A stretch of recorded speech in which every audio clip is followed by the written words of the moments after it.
Tonight on The American Experience. In 1931, the rain stopped and the dust storms began. You got desperate. A lot of people got out of the bed, got their children out of the bed, got down praying, thought that was it. They thought that was the end of the world. Relentless dust, bringing disease, despair, and death. It was 10 years of living hell. Surviving the Dust Bowl, tonight on The American Experience. Major funding for The American Experience is provided by the annual financial support of viewers like you, and by the Alfred P. Sloan Foundation to enhance public understanding of the role of technology. The foundation also supports the Sloan Technology Series, a collection of books chronicling the major technologies of the 20th century. Hello and welcome to The American Experience. I'm David McCullough. The realities were obvious. It was flat, treeless country where you couldn't count on rain and the wind blew all the time. On old maps it had been sensibly labeled the Great American Desert. But steel plows could cut the heavy sod, and with the introduction of a new variety of winter wheat called Turkey Red, the prospects for farming on the southern plains seemed limitless. The rain will follow the plow, it was said in good faith, and for a while there truly seemed no end to the bounty, until the 1930s, the bad time. One rainless, baking summer followed another. The winds gathered terrible force, and the powder-dry land just blew away. People saw everything they'd worked for destroyed, fields in ruin, children choking on dust. Desperate farmers, families by the thousands, gave up and moved on, taking to the road. The grapes of wrath will always come to mind. I like to think how nice it's maybe going to be in California, says Ma Jode. Actually, the great majority of farmers, at least 3 out of 4, stayed where they were. They hung on, refusing to give up. And it's their story that follows, told largely by sons and daughters who were there and remember. Much of the nation never fully comprehended. Places like Oklahoma, Texas, Colorado were all so far away. But how many today think of the Dust Bowl as just something that came and went in another time? The wind still blows on the plains, and for all the strides made in holding back erosion, the soil, true wealth, keeps blowing away. In some places, as much as 8 tons of soil per acre every year, all carried off by the wind.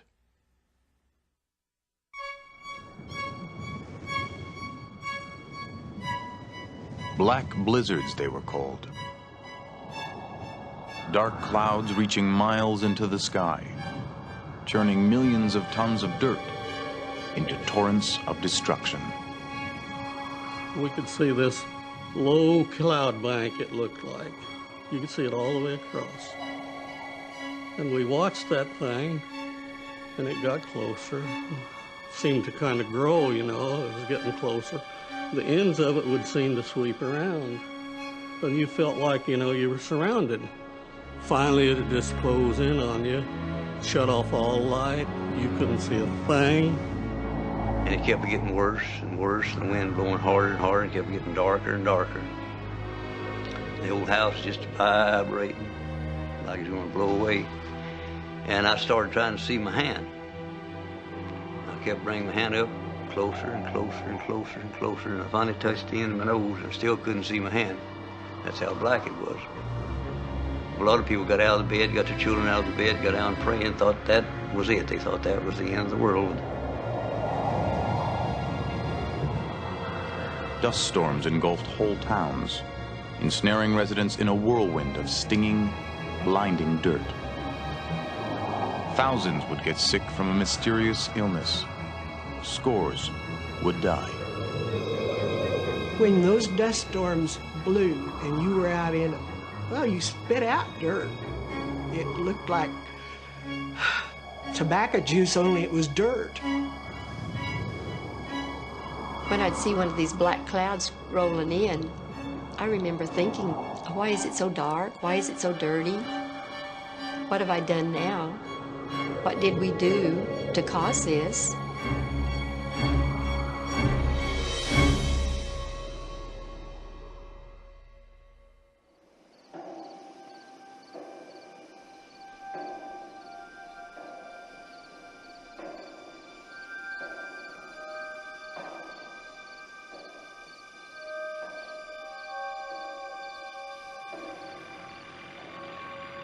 In 1931, there was no better place to be a farmer than the Southern Plains.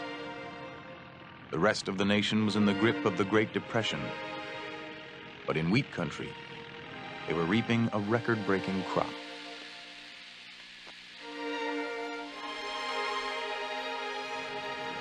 Plains farmers had turned untamed prairie into one of the most prosperous regions in the country.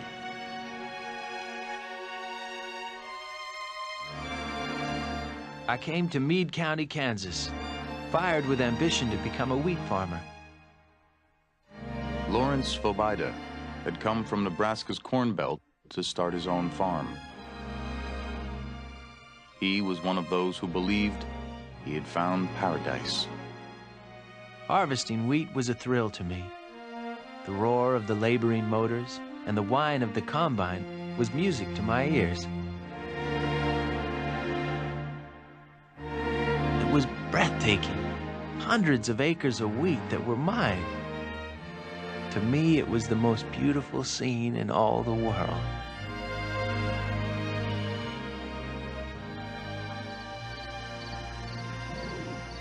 At the turn of the century, when settlers gazed upon the Southern Plains, they had looked out over a vast expanse of shrubs and grasses.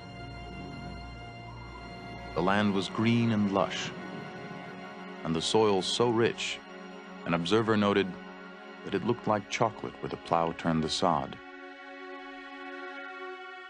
The newcomers did not realize that they were witnessing only a brief moment in an endless cycle of rain and drought. Yet boosters and promoters lured in farmers with the promise of heaven on earth. You have railroad companies and states putting out advertisements encouraging people to think of this land as a bountiful land. The state of Kansas put out posters showing watermelons the size of small automobiles, grapes the size of bowling balls, corn that you had to pick by going up a ladder. And people were encouraged to believe that this was the Garden of Eden, if they would only have the courage to go out and challenge the land. Thousands of eager settlers took up the challenge, bringing farming techniques that had worked well in the north and east. Confident of rain, unmindful of wind, they plowed mile after mile of virgin sod.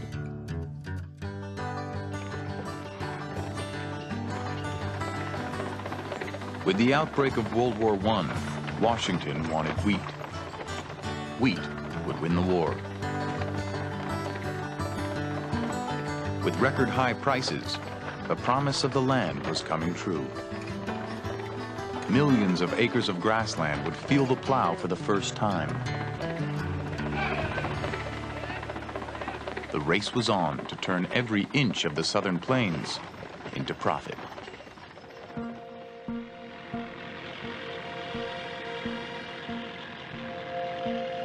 Appearing like giant armored bugs creeping along the horizon, tractors came to the fields in the 1920s.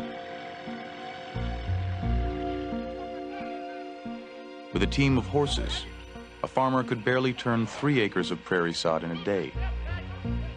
With a tractor, he could plow 50. The great plow-up was underway. So everybody got him a John Deere tractor or an old International and really went to plowing this country. And my dad was no different than the rest of them. You know, he'd run that thing all day, and when the sun went down, well, he'd come in and do the chores, and I'd go run that tractor till morning. Dad would work it in the daytime. He'd have everything serviced, plow greased, everything ready to go. When I got my turn, all I had to do was just get on there and drive that thing.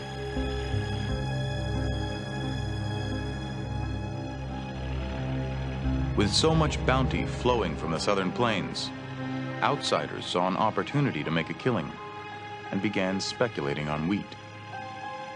Suitcase farmers, they were called. Eastern bankers, businessmen, lawyers, who put in their seed and went home till harvest season. They produce good. It looked like it's just a great thing that would never end. So they abused the land. They abused it something terrible. They raped it. They got everything out they could. And we don't think. We don't think. Except for ourselves, and it comes down to greed. You know, we're selfish and we want what we want, and we don't even think of what the end results might be. I think that most of those people thought this is just what we might say hog heaven. It'll always be this way. So they kept breaking this country out. And they plowed up a lot of country that should never have been plowed up. They got the whole country plowed up nearly. And that's about the time it turned off terribly dry.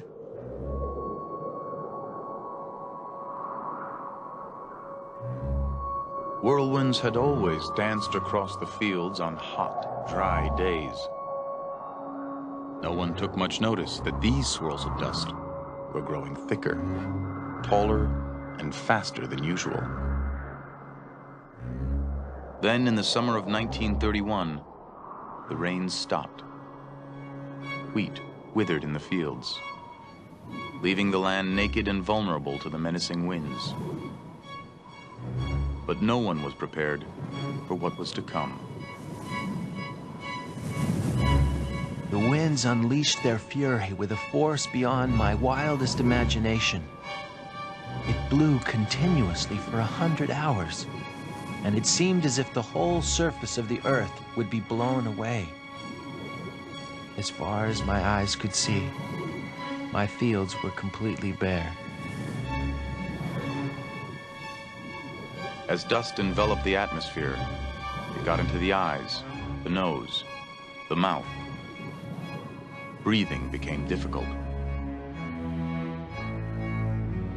The Red Cross issued an urgent call for dust masks, especially for children. So we'd wear face masks in school and doing our work and so forth. It'd be a gauze mask, and you could never seem to get a real good breath from that. And you often wondered, will I get enough oxygen to my system? Will this be damaging?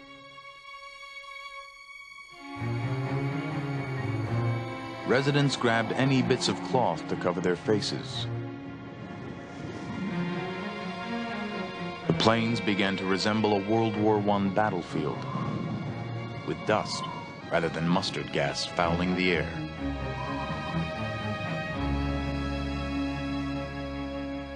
Where grain once grew high as a man's shoulder, dazed farmers walked out over their beaten, blown-out fields. It had taken 1,000 years to build an inch of topsoil on the southern plains. It took only minutes for one good blow to sweep it all away. Well, after a dirt storm, the ground would just be bare where it had blown all the topsoil away, and then it would be mounds over where the fence rows had been. So we didn't have much except just bare old hard ground. It was a bad time. 100 million acres of the southern plains were turning into a wasteland. A circle encompassing large sections of 5 states in the nation's heartland. The panhandles of Texas and Oklahoma, western Kansas, and the eastern portions of Colorado and New Mexico. A journalist traveling through the region called it the Dust Bowl. The farmhouses looked terrible. The dust was deposited clear up to the windowsills, and these farmhouses cleared up to the windowsills. And even about half of the front door was blocked by this sand. And if people inside wanted to get out, they had to climb out to the window, get out with a shovel and shovel out the front door. And there was no longer any yard at all. There was not a green sprig, not a living thing of any kind, not even a field mouse, nothing. Convinced that the storms were a freak accident, that the rains would soon return, residents could not imagine that they had entered a battle that would last a decade. The next morning, they'd still have that dust settling in the air, but there would be the sunshine and all again, but then everything would just be covered in dirt. Everything was full of dust. If you were cooking a meal, you'd end up with dust in your food, and you would feel it in your teeth. You'd start to eat, and when you would drink water or something, you would grit down, and you always felt like you had grit between your teeth, you know. It felt terrible. The next day, when Mother and my grandmother started cleaning out the house, they were taking the dirt out in buckets full. They were scooping it up onto wheat scoops, which are pretty good size scoops, and carrying it out into the yard. The dust was just like face powder. It was so heavy and thick. It wasn't like sand. It was just real heavy, like face powder, only it was real dark, almost black. To the astonishment of residents, the dust kept coming. In 1932, the Weather Bureau reported 14 dust storms. The next year, the number climbed to 38.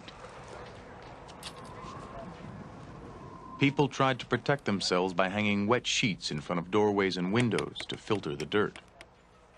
They stuffed window frames with gum tape and rags. But keeping the fine particles out was impossible.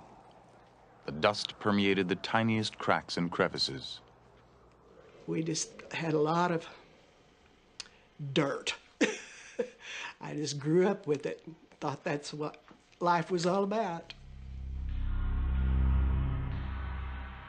The drought persisted, made worse by some of the hottest summers on record.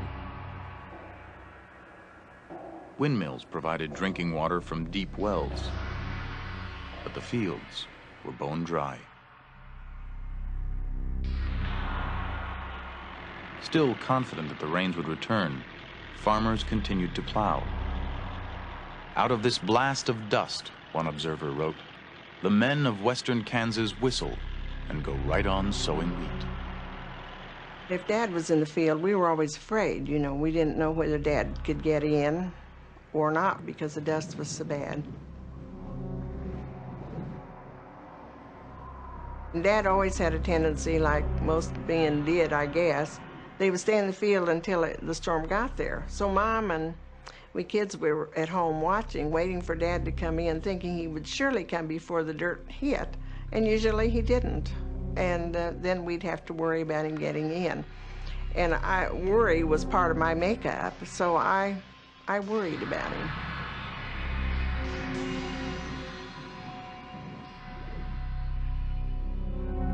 In 1934, the storms were coming with alarming frequency. Residents believed they could pinpoint a storm's origins by the color of the dust. Black from Kansas, red from Oklahoma, gray from Colorado or New Mexico. As the storms rampaged across the land, they unleashed another destructive force.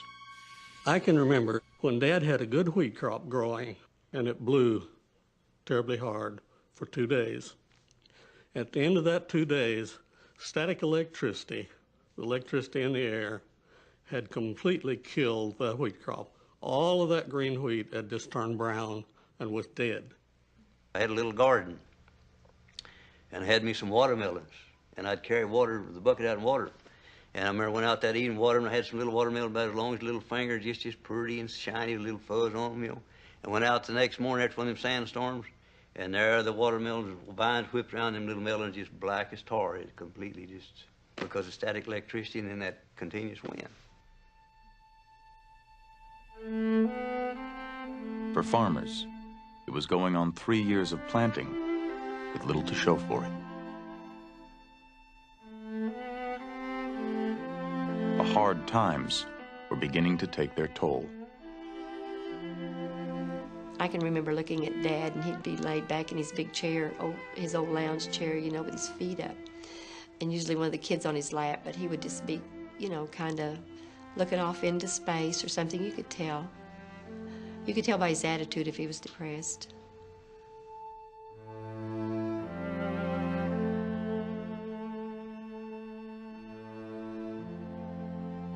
My mother, she'd be walking the floor, and when she got nearly crying, her chin would draw up, you know, and she'd wring her hands and say, oh, the wind, the wind, the wind, and she'd just cry because she realized the condition things was in. I didn't. I just thought, well, it's dry and the wind's blowing, the sand's blowing. But she realized how Dad was having to work, what little he's making, and we was about to starve to death. We had meager food at that time. Everyone did. And we lived literally on cornbread and beans. And that was our main meal. And at night, we'd just have cornbread and milk, but so did everybody else. In fact, I felt like we had good food compared to a lot of people. Outside the Southern Plains, few grasped the full measure of the disaster.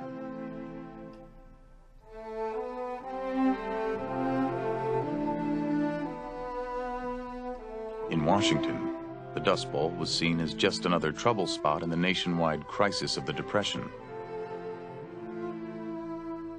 The government began offering relief through Franklin Roosevelt's New Deal.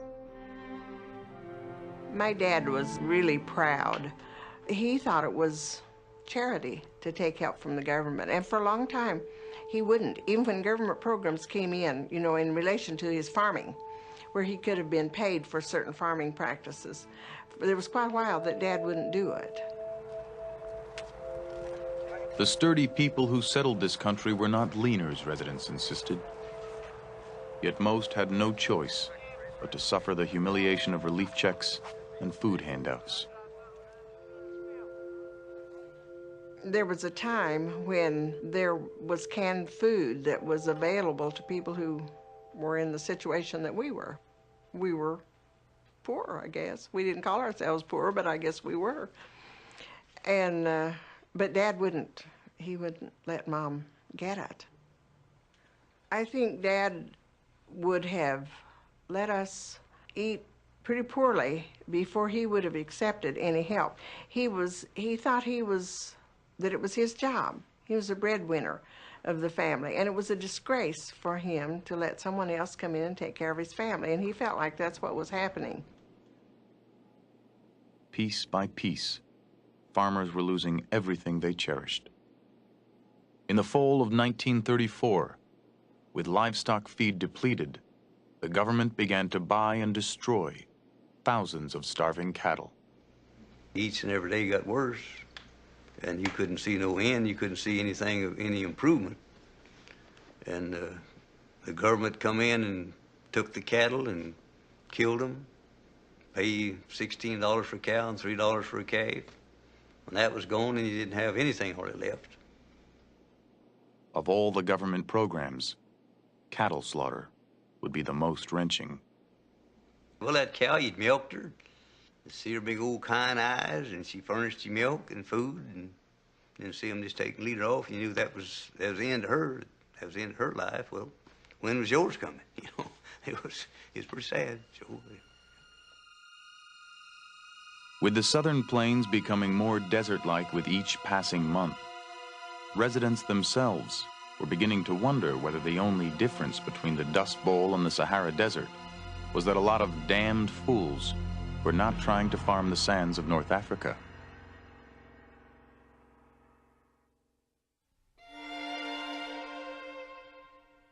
I believe any man must see the beauty in mile upon mile of level land where the wheat is waist high, sways to the slightest breeze, and is turning a golden yellow under a flaming sun. It was evening when a huge bank of dark rain clouds formed in the northwest. As the storm approached, I could feel its coolness, smell it, almost taste it. I waited in suspense, looking, hoping, praying for rain. But the rain did not come.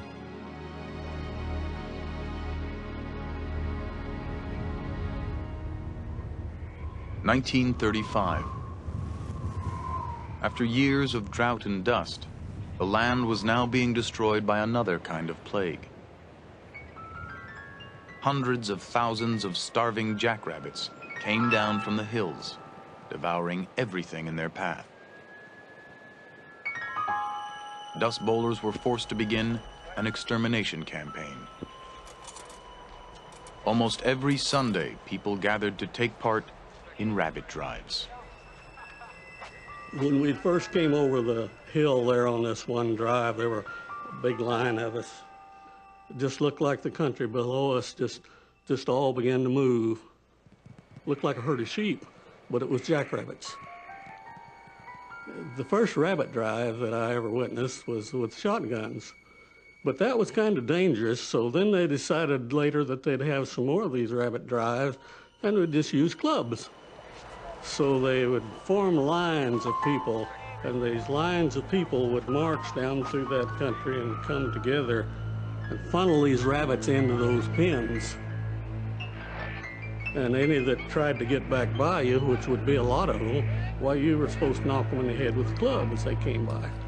And then after they got them all in these pens, why, the young fellows would get in those pens with these clubs, which was like an old axe handle or something like this, and just club them to death. I can imagine, you know, what the Humane Society would say about that now. Whew.